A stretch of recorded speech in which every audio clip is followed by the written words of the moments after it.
Welcome back, everyone, to the game review of Anish Giri playing with the black pieces versus Wei Yei, who is playing white. And Anish has to go for the win. Otherwise, he doesn't have any chance to win the candidates. So let's analyze this game. We're gonna get a very interesting endgame. E4, E5, knight c3 with Vienna Gambit ideas, later pushing F4. So we get knight F6, bishop to C4, bishop to C5, D3, castle, and now the Vienna Gambit, which is giving up the F pawn, F4. Alright, so he takes on F4, bishop takes back, C6, D4, bishop to B4. This is all theory. It has been played before. But the first novelty of the game is knight to E2. And it's kind of weird because if we observe carefully, this pawn is hanging. So black can take. Yeah, this knight cannot be moved, right? So normally what is played is E5. It's the most popular choice. Bishop to D3, keeping an eye on the pawn is also good.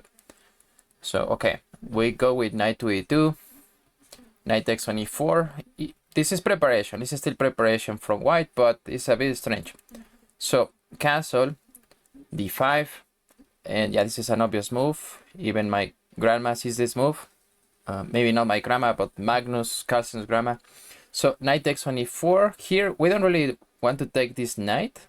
That gives this bishop too much power. So instead, we want to take the bishop, right? We want to take this bishop here. It takes on C4, C3. Bishop has to retreat. So now G2, G3. Sorry, the knight moves. And I put these slides because if we observe, the king side is completely unprotected, right? These pieces are a bit loose. I don't know. Let's see. Now we get knight to A6 with the idea of knight to C7 and finally knight to D5. Queen to E2. And I was wondering, can we protect this pawn? Yeah, maybe that's playable, but it will be a mistake. Protecting the pawn, but now your knight is too inactive. And they can go for the initiative, something like knight to H5. And if we play F5, for example, knight to D2. And imagine if the knight was here on this square, right? That's the idea. It's killing the bishop, it will be protecting this pawn. But yeah, this knight is now completely out of the game.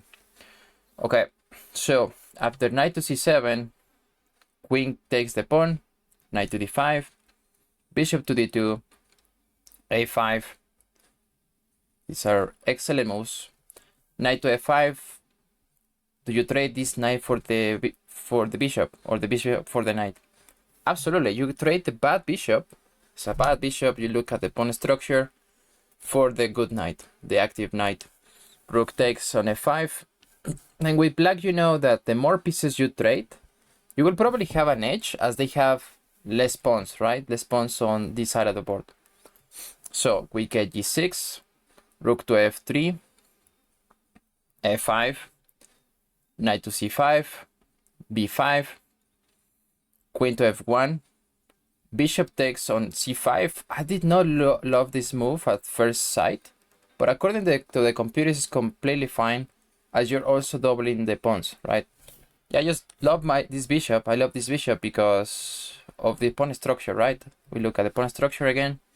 Okay, D takes on C5, now A4, C4, B takes on C4, queen takes on C4, rook to E8, rook to E3, rook takes, bishop takes, and now rook to B8. This is supposed to be a slight inaccuracy.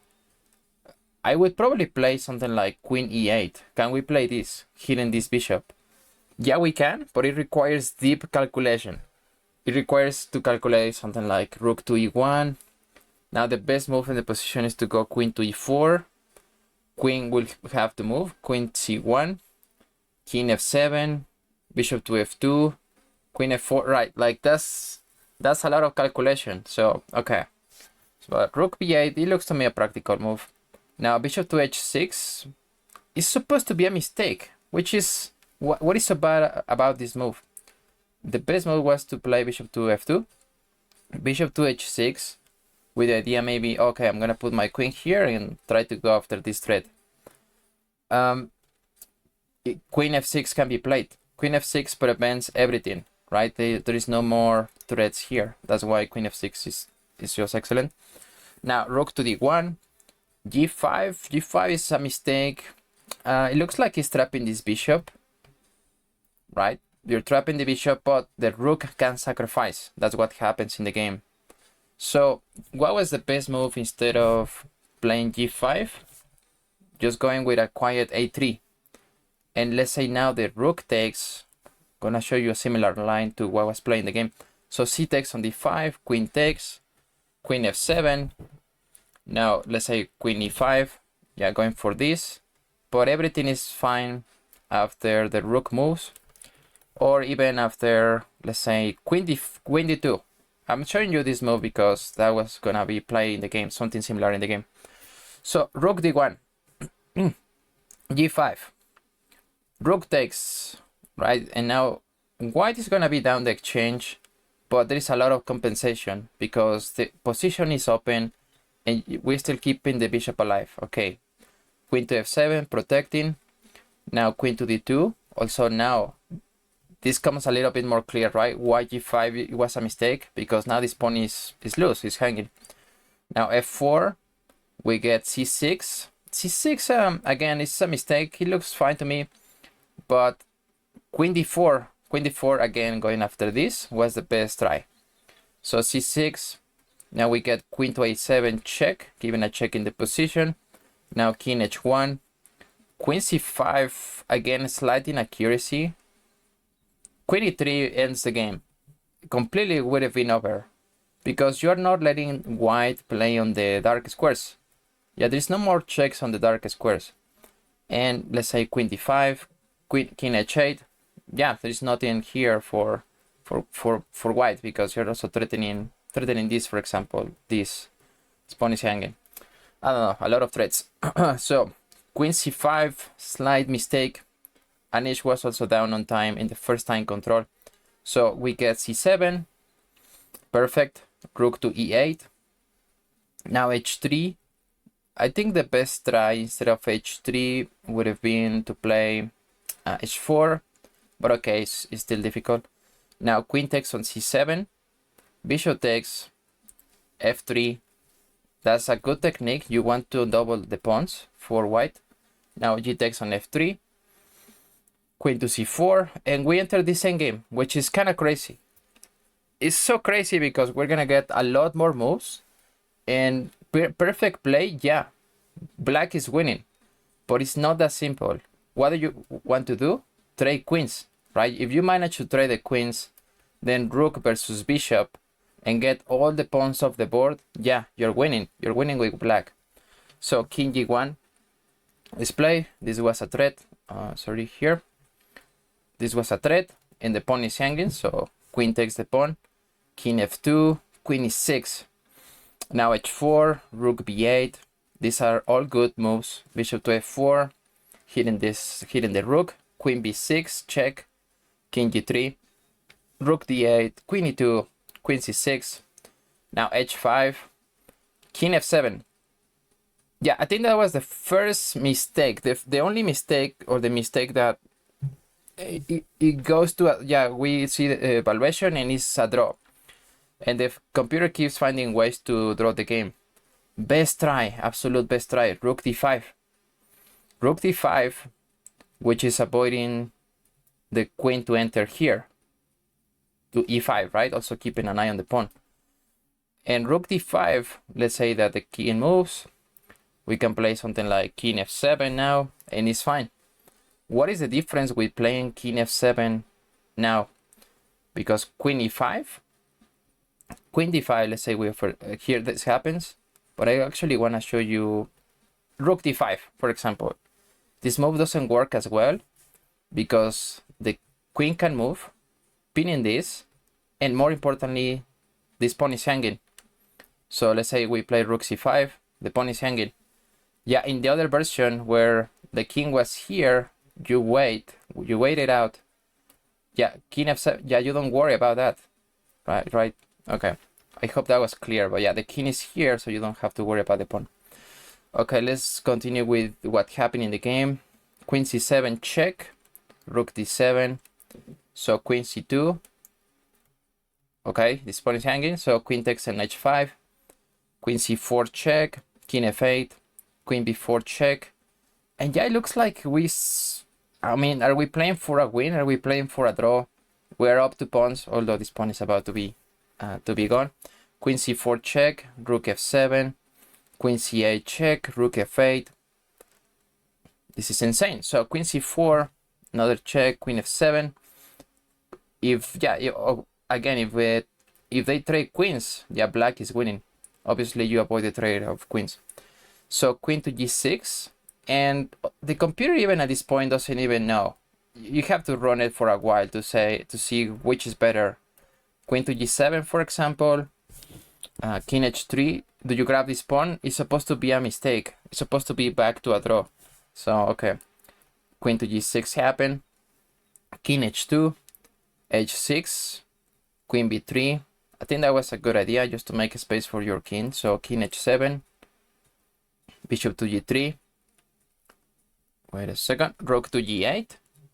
Queen to b7, given a check, rook g7. And now we're back to black with an advantage. Black has an advantage.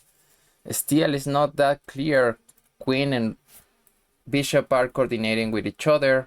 So how do you make progress in this position? Queen c2 check, king h3, queen f8 check, king g2. And here, how do you make progress in the position? I would just play the pawn, push the pawn, for example, h5. That keeps the advantage. So queen c5 check. It's like, okay, what are we doing here? King h3. How do we make progress? Queen d1. Yeah, and the computer wants, instead of that, he wanted some kind of, sorry, here it was queen f5. I'm not sure. I think he wanted some kind of repetition. Okay, queen d1, queen f4. Yeah, now I don't like this position for black, at least if you're playing for a win, because yeah, queen and bishop are protecting each other. Queen h1 check, bishop to h2, queen f1 check again. And yeah, the computer again shows black has the advantage, but it wants some kind of repetition here. Queen h1, bishop to h2, queen b1 is a mistake, but it's saying, okay, yeah, repeat moves, just give a check here again. So yeah, again, are we playing for a draw? I don't know, it's insane. So okay, bishop to h2, Anish Giri goes queen b1, bishop to g3, rook moves, b4, and now we also have to be worried about this, right? With black, queen h1 check, bishop to h2, queen e1 check, bishop g3, queen b1, king h3, and yeah, this is a draw. King h4, queen b5, king moves, queen d5, king g2, rook e2 check, a few more tries to infiltrate the position. But yeah, the queen and the bishop are coordinating perfectly. They're protecting the dark squares. And yeah, there's no way to infiltrate. Also the pawn, right? This pawn is very strong. Queen d4, king g2. And yeah, this is a 3-4 repetition. It started with king g2 here. And then if we count here, yeah, this is 3-4 repetition. The game ended in a draw. Unfortunately for Anish Giri. And for everybody else, the tournament is over. Yeah, it's a vacation now. Just enjoy Cyprus. Okay, there's another game I would like to show you, especially the endgame, where we're gonna get the Rui Lopez. Sorry about that. We're gonna get the Rui Lopez, Comno moves. Everything has been played before, so I'm gonna skip through the game rather quickly just to get to the endgame. So bishop to f8, 95. This is all being played before. I'm gonna show you also the innovation of this game, the novelty. Bishop takes, rook takes, a takes. Yeah, this has been played hundreds of times or thousands. Rook a7 is the first novelty of the game. Normally queen goes to e2, for example, d5. Okay, the game continues. So b4. Now we get d4, d5, d takes on e5, d4, queen to e2, knight takes on e5. We get the trade of knights. The rook takes back, b3. c3, d takes on c3. Okay, trade of queens. Bishop takes the pawn. Rook b5. Rook takes on c7. Bishop to b4. Bishop takes. So we're gonna get a rook endgame. This is where the game starts, because rook to e2, rook d1 check. The game is about equal, even though, yeah, we can pawns, white is an extra pawn. With perfect play, this is about an equal endgame. So rook b to d4, rook c3, rook to d2. Now rook takes on b3, and white manages to have an extra pawn, right? But again, if we run this through the computer, this is a theoretical draw anyway. Okay, rook takes on f2.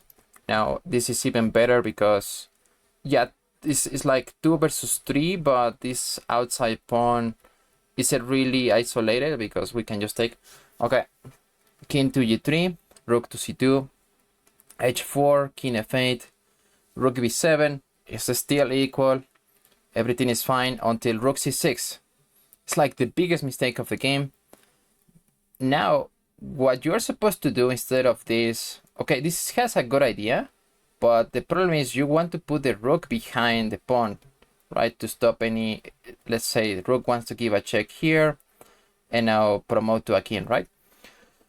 But rook c6 is bad technique. Maybe the idea is to give a check, but now you want to keep the rook around these files, right? Also trying to give checks to the king, annoy the king. So rook b7, rook c6, b4, and now we have this problem of, okay, we give a check, king f3, rook f6, check, king e3, rook g6, b5. Okay, we're gonna win a pawn, but this pawn is advancing. Yeah, we have to worry about that. Way back, I forgot about this. Rook c6 is a mistake. The best move is g6 with the idea of making a space for your king. g6, and now let's say they push b4. You're putting your king here, and your rook behind the pawn. Yeah, this is a draw. Okay, let's go back to the moment where rook takes the pawn on g2. Okay, now we get b6, g5, rook c7, rook b2. White is completely winning, right? King g7, e5, king g6, h5 check. A great move. We cannot take this pawn because it's harder to defend. Rook takes on f7, and now a second pawn is even advancing. So no, we cannot take the pawn. King f5, for example, can be played. King d4, and if the pawn takes, sorry, here, I also want to show you, let's say they take the pawn. Now this is back to a draw. You just take here. Yeah, this pawn is not going anywhere. Okay, king d4 is played. Now king e6, king c5, king takes on e5. Now the king is also infiltrated. King c6, g4, rook e7 check, king f6. Now rook e8, and yeah, this is inevitable. So rook has to take, giving up the rook for the pawn, and it's completely winning, right? It's a completely winning endgame for white. But you still have to be careful. They have 3 pawns. King g5, king c6, king takes on h5, king d5, king h4. Remember, these pawns are going this way.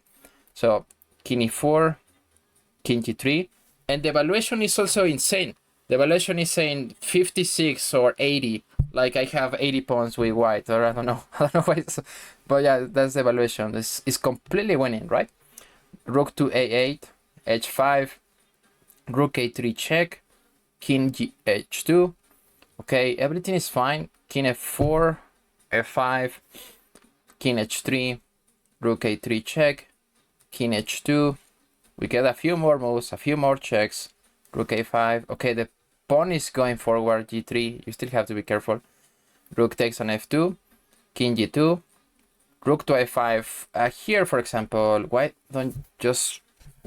takes the pawn because king f2. And now, how do you stop the pawn? Right, you have to give up the rook later. There's no good moves. Let's say you put the rook here. Okay, g2 anyway. The pawn is going here. So rook a5. Now h4. And the mistake of the game, rook to a2 check. How can given a check is a mistake. No, because here the king can move, can hide. What you have to do is stop the king from escaping. You cut off the king completely. Yeah, this is, yeah, now you're forcing the king to move anywhere, doesn't matter where. Now this is a check, and yeah, they're about to drop the pawns. Yeah, they're about to drop the pawns. So rook to a2 check was a mistake. The king can hide. Okay, rook to a3, king to h2, and now our check again doesn't work, right? Because just advance the pawn. So king g4, g2, rook h3 check, king g1.